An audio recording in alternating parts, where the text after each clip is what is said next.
Aventure dangereuse. Des hommes étaient en voyage. En chemin, ils s'arrêtèrent chez des anthropophages. Quand ceux-ci les virent la nuit, ils se mirent à se réjouir, les saisirent tous et les emprisonnèrent dans des cages de fer, 2 par 2 dans chaque cage.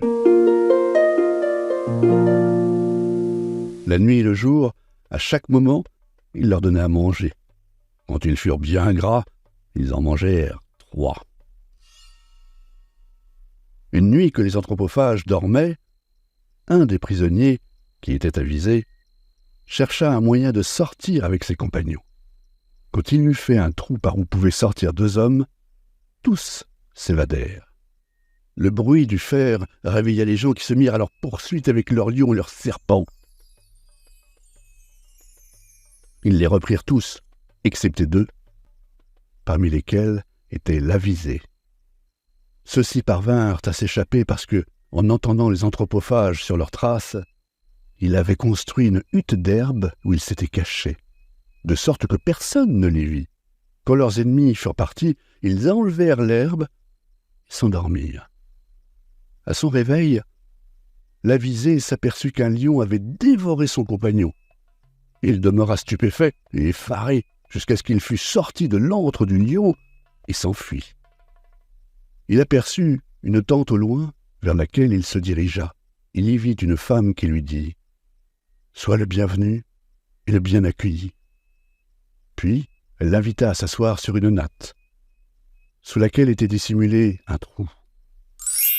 Quand l'avisé se fut assis, la femme tira la natte par-dessous et l'homme tomba dans un puits. Il resta là jusqu'à l'arrivée du maître de la tente, portant 2 hommes qui l'avaient égorgé.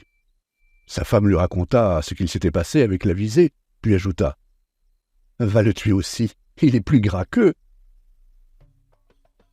Mais le prisonnier saisit le maître de la maison par ses longues tresses et le tua. Contrefaisant sa voix, il demanda à la femme de le faire remonter. Celle-ci obéit, croyant qu'il s'agissait de son mari. À la vue de l'avisé, elle fut prise de terreur. Celui-ci l'obligea à lui livrer tout ce qu'il possédait en fait d'ornements, d'argent, de parures, d'esclaves, de chameaux, de moutons et de brebis. Elle lui donna tout cela et il put revenir vers les siens.